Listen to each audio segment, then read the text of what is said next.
the Fox. K-Fox, Night Beat, Nasty. You know what? You're going to listen from 5 to midnight. Just turn it on and don't stop. DJ Alibaba, the underground surround sound Star Time with Paul Pearson. Thanks for tuning in. My name is Paul Pearson. Sunday evening sound sessions on Rainier Avenue Radio. Trust me, you'll be listening the entire time from 5 to midnight. Sunday evening, your sound session on Rainier Avenue Radio. This is the news on Rainier Avenue Radio. A Kansas woman was executed by the federal government, the first time in nearly 7 decades that the U.S. government has put to death a female inmate. Lisa Montgomery, 52, was pronounced dead at 1:31 a.m. after receiving a lethal injection at the federal prison complex in Terre Haute, Indiana. She was the 11th prisoner executed at the facility since July, when President Trump resumed the practice. AP's Michael Tarm and Heather Hollingsworth report. After hours of legal wrangling before the Supreme Court cleared the way for the execution to move forward. Montgomery was the first of the final 3 federal inmates scheduled to die before the next week's inauguration of President-elect Joe Biden, who is expected to discontinue federal executions. And that's your news on Rainier Avenue Radio. This is Paul Pearson, host of Star Time. And when I'm not using my GPS to navigate the land of 1,000 dances, I'm listening to Rainier Avenue Radio.world.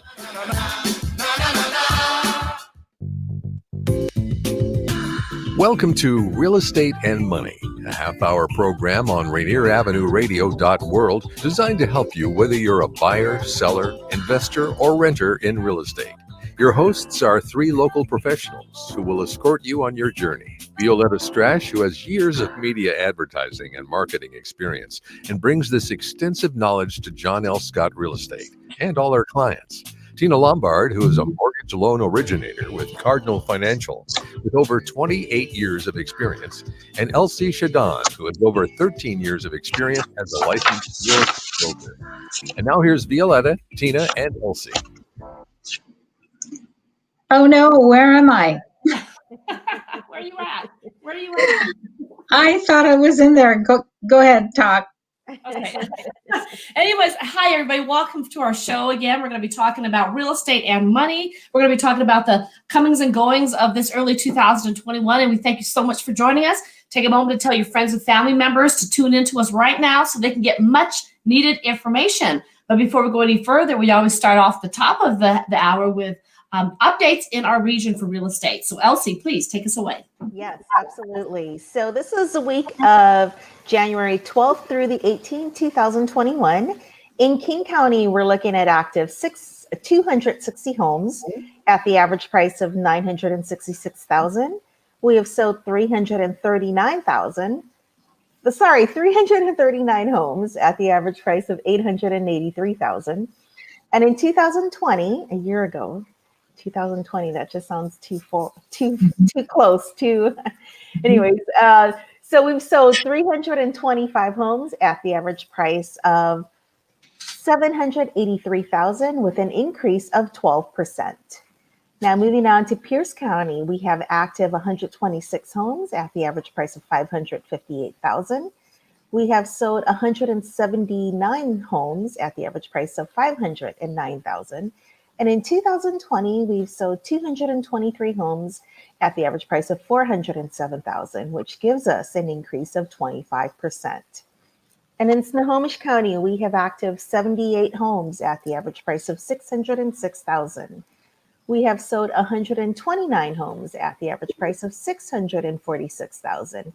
And in 2020, we sold 154 homes at the average price of $557,000, which still gives us an increase of 15%. So that is our market update. Great. So we're going to actually continue things. We're talking about, once again, how to get your home ready for the market as far as selling in 2021. So this is one of many shows in which we were telling people or showing people how to sell your property and get it up to market par. So Violeta, you want to go ahead and dive in and start talking to us about how to get your house ready?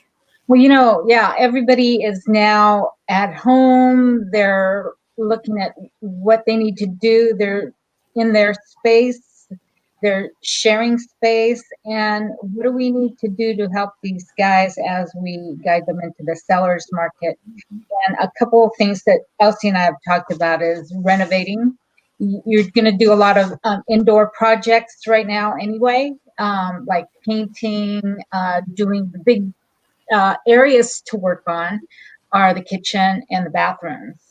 And to bring more money to the fold when you go to sell the home, when you're ready to sell. And that is of interest to a lot of buyers. So, we talked to a lot of contractors to come in and take a look and price what they see as far as interior paint. That's one easy fix, right, to brighten it up. And so we talked to contractors about painting, about maybe you got single pane windows. If you've got an old home and you got single pane windows, now is a good time with winter still looming in the forefront. I don't know when it's going to come. It's already January, but we're due to have some kind of snow, right? And it's been cold. We had a power outage here last week. So you want to get your systems in place. So whether it's a furnace or your fireplace is cleaned and ready to go to be used, if they're gas fireplaces, and then windows. Update your windows, because those single pane ones are not going to do anything but let more cold air into your home. And then again, remodeling your kitchen and bathrooms, and I got some ideas on that. But Elsie, do you have other thoughts too about interior work? Sure. So interior work, just as you said, the bigger projects, kitchen, bathrooms. Now, be careful though before you start. I would say check in with your local hardware store to see if there's enough material, because there has been a shortage of materials out there. So before you start your project, you might want to gather up all your materials before you start, just to make sure that you've got enough of it. And same with windows as well. If you're going to do a project on windows, make sure that there's enough so that you can do your whole house, or versus, maybe doing half the house now and then half the house later. Right. Have you seen anything as far as trends for 2021, you guys? Colors. And I think a lot of people are heading more towards, home office space. So here's a question for you guys. If you guys were buying a house, what would you be looking for to fit your lifestyle today? Well, something that is Wi-Fi set up, a lot of space. Back in the past, the way the family's dynamics used to interact with each other are different. And now I see with the newer homes, you've got the big grand room. Right. And it usually bleeds right into the kitchen, and the grand room are something where the family spends most of their time. And in the past, you had a separate dining room, that was really small, and then maybe a cute little dinette set. So now with houses, I want to make sure when I'm looking for a home that my family being home all the time is taken care of, and that we actually interact with each other. Right. And then using all those unused space for maybe some kind of office space to do your Zoom meetings, or have it set up for the kids to do school. That closet, remember? Yeah, the closet. Sometimes there's people use like little nooks or something, like it used to be like a display nook, for some type of object as you walk through, like, let's say the hallway, and now they're using those little nooks for office spaces. Yeah. Well, things like nowadays, people are thinking about survivorship. Should there ever be an apocalypse, or if the country should shut down because of COVID or what have you. So big pantries are necessary. Yeah. You have things like your own recreation room where you can work out. They've got green rooms. A lot of people want to grow their own food. So green rooms and sun rooms are very important, so that sort of thing. But home movie theaters are very important. So instead of destroying your family room or your living room, to have your own media room where they have people just actually lounge and they watch TV, but have that separately. So that's something that would be important. And even dogs. I remember before when I was young, we used to tie our dogs outside, or we'd have a dog house, and they would be out, right? We'd sneak them into the bedroom window, when our parents were looking. The dogs were basically outside. And now houses are built around the dogs. Right. There's Absolutely. There's The little doggy doors. doggy You know, door, yeah. the doggy area. And so people have this, they have an affinity to buy homes with the dog in mind. And they could be Great Danes. They could be, it's not just the little dogs. So I think pets are now inside it. And they say over here in most houses, like 1/3 of every home or 1/3 of every apartment owner actually has a dog. Wow. Yeah. Yeah. So pets now I have taken a bedroom. Absolutely. An extra room for the dog. Yeah. Here's a number of things that I found too. And I've been watching a lot of HGTV when I can. Mm-hmm. And yes, us Filipinos tend to be hoarders, right? So freezer for all the food, the lumpia that you want to roll and wrap up and put in your freezer and all. Or the apocalypse. Yes, a slab, a side of beef, which should be in the freezer, cut up in the freezer, and all the toilet paper and paper towels and sanitizers. You need a bigger pantry dedicated for all that. Yeah, the apocalypse room, and no, really, there's other things that people are looking for now. And as Tino mentioned, the open space is really important in the kitchen. People are knocking down walls between dining rooms and the kitchen and putting in a huge island. Nowadays, the minimum size of an island is 24 square feet, and it has to accommodate both work and study sections of it, with lots of outlets around the island. And you can even put like a drawer at the end of an island to extend the storage space too. And they have, I saw a show where they had an island with the removable sections where people are seated, and then you can remove sections, flip them, insert it, it's cantilevered, and it becomes individual serving stations for people, and put people at the ends. So if you have a small space, maybe that is an option to just back up a little bit and put more people in. And then the cooking solutions, incorporating like a microwave and a regular traditional oven into one, and people are doing more of the sous vide cooking, where it's steam cooking instead of a microwave, so more environmentally and healthy options. Air fryers, bread makers, and instant pots are big, small appliances, but big in the use that they seem to have. But I don't know. A friend of mine said her air fryer doesn't fry the lumpia really well. I was going to try that today. I saw that on TikTok. You tell us next time if it works. You got to the grease factor is kind of part of it, right? Hey, it's not the same if you don't fry lumpia. It is not the same. The crispiness, you got to let us know if the air fryer will work for that. And then back to the colors, the warm colors, matted finishes and brushed finishes, as opposed to the brightness of the nickel and chrome.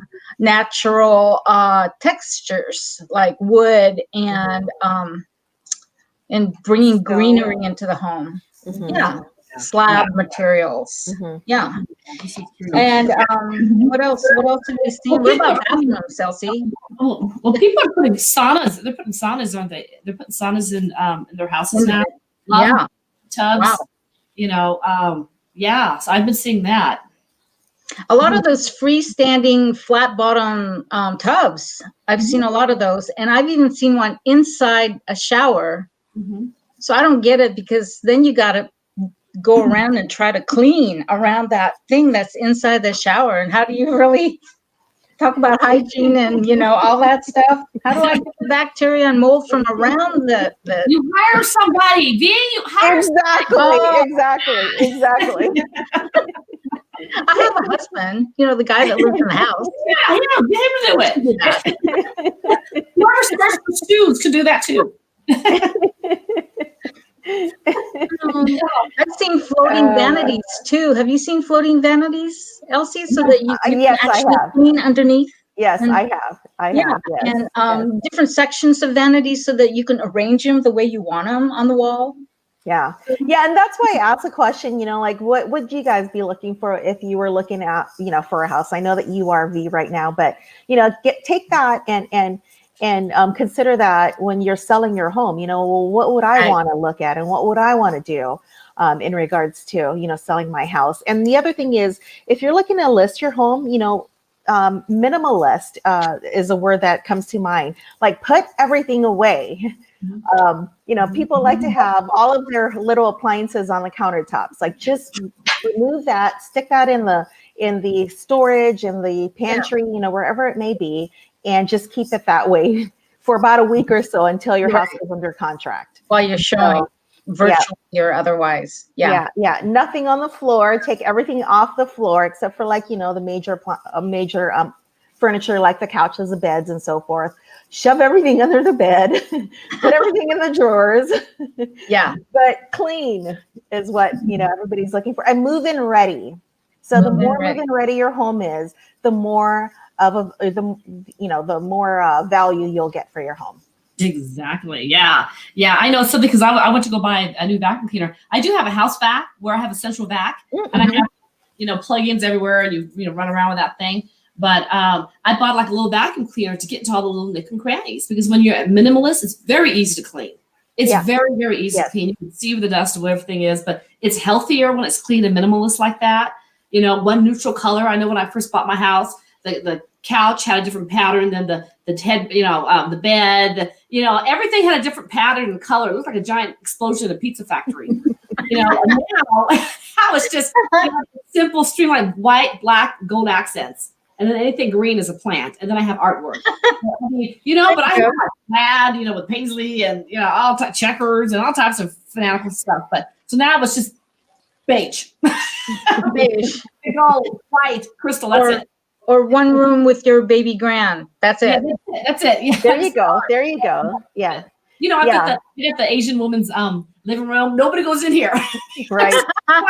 Everything. There's garbage. You don't go in this area of the house unless you play the piano. Don't walk in here. Okay, we're at halftime. Let's take a little break. Tune in to Real Estate and Money every Tuesday afternoon from 2:30 to 3 here on Rainier Avenue Radio.world. Join your hosts Violeta Strash with John L. Scott Kent North, Elsie Chaudoin with Keller Williams Mountain to Sound and the Elsie Legacy Group, and Tina Lombard with Cardinal Financial. They'll help you navigate the waters of our volatile real estate market and offer you some guidance on how to make your hard-earned money your dreams come true. Learn about current trends, get tips on financial matters, and have fun, interactive discussions about your home inside and out. That's Real Estate and Money. Great. Okay, well, now we have Tina. She's going to talk about more tax tips, and there's got to be write-offs for these people who are selling their homes, right, Tina? Yes. So I can't get too much into it.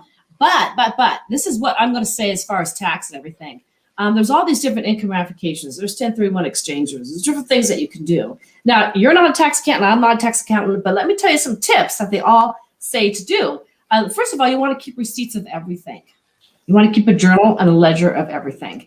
And if you're like me, you put it on your phone, that may not be reliable. You may have to get something on paper, but make sure that all your receipts and all your dates and all your invoices of everything that you do is written down.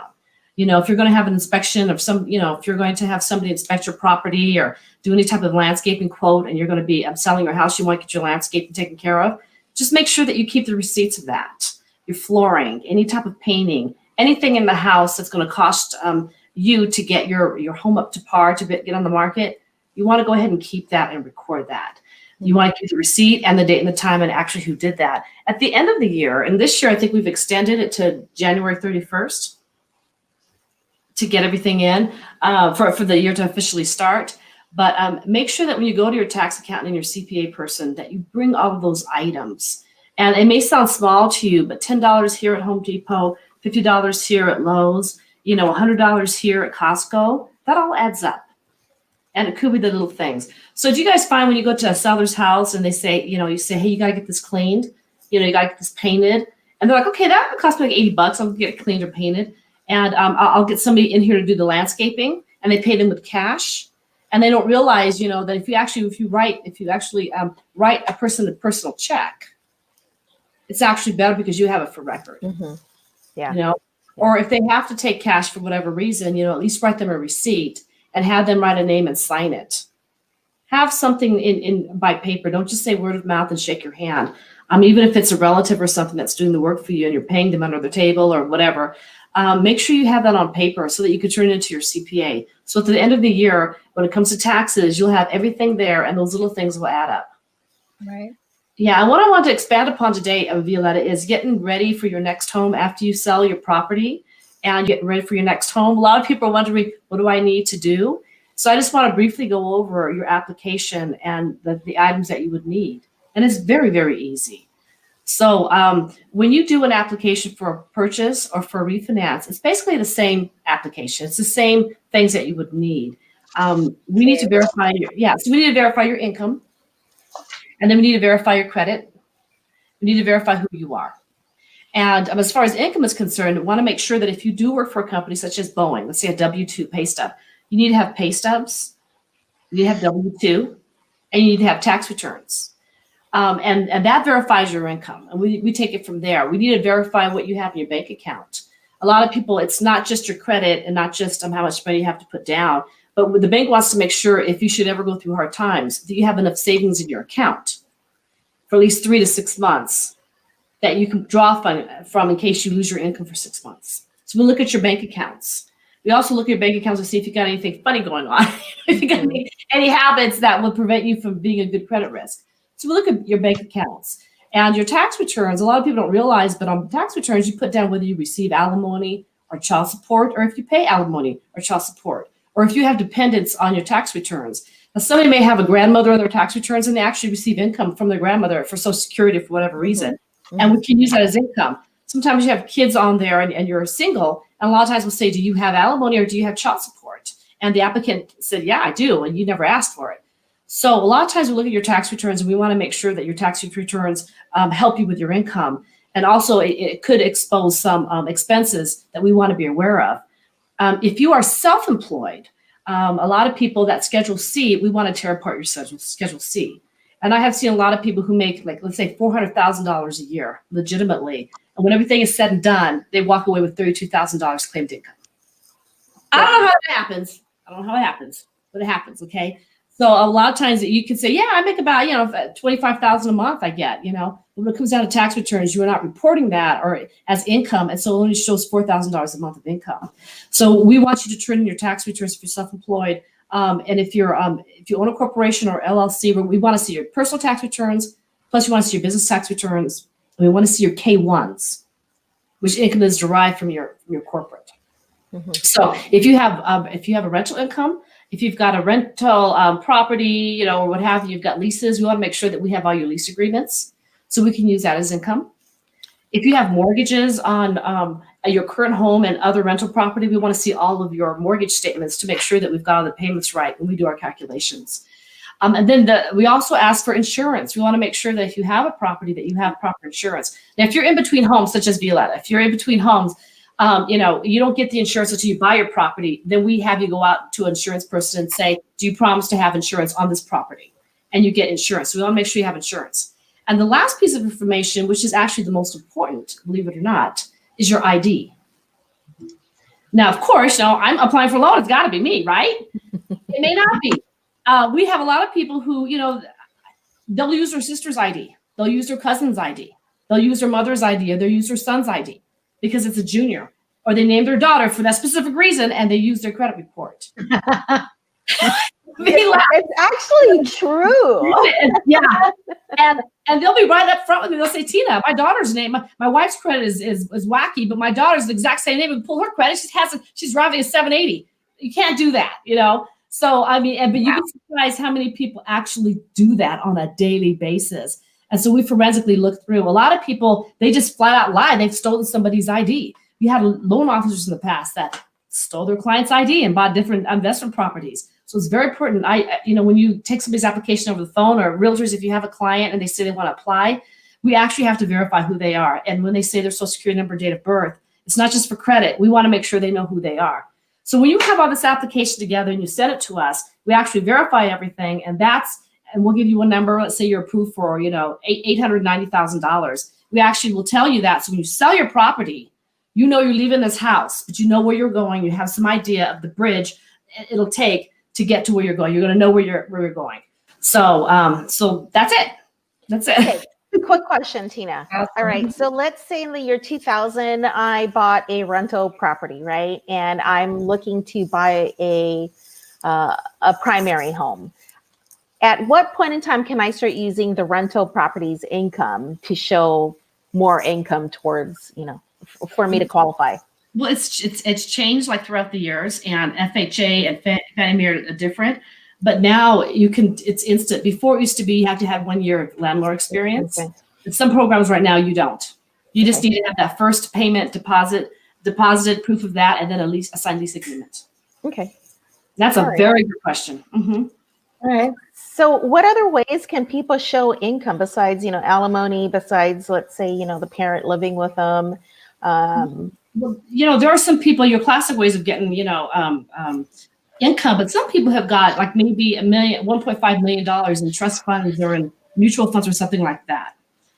We can take your deposits and use that as income. Okay. I've got a question here. I owe $28,000 on my townhome and I'm receiving $36,000 settlement from my employer and I'm unemployed. Should I pay off my mortgage? Well, the first thing you want to do is you want to make sure you have living, whether you have mortgage or not. So you don't really need a house to live, but you're going to need money for food and for expenses. So just looking at that, not knowing anything about your circumstance, I'm saying make sure you have a place to live first before you put all your money down on a mortgage or something. Make sure you have money to eat, money to live, and money to get to your employer to make more money. So if you're unemployed, you can call Tina on that. Yes. Grab her number, give her a call. Yeah. Because we got to go. So Elsie, sign up. All right. Well, thank you so much for listening to us. And we hope that you stay tuned next week as we will be talking about 2021 home trends in remodeling. And Tina will answer any of your questions on credit scores. Yes, right. and I just want you to know that everybody, Tony B, our station managers in Washington, D.C. this week covering the presidential inauguration, and we'll check in live periodically with updates. And we want to welcome the new show on Rainier Avenue Radio, Black Evolutionary Movement. So stay tuned for that. And thank you all for catching us today. We're Real Estate and Money. We're here to help you out. Good night. Bye. Bye now. You've been listening to Real Estate and Money with your hosts, Violeta Strash, Tina Lombard, and Elsie Chaudoin. For more information, call 206-717-4490. That's 206-717-4490. Go to the Rainier Avenue Radio.world website to find the Real Estate and Money schedule, or tune into our live show every Tuesday afternoon from 2:30 to 3. We will help you find your dream home.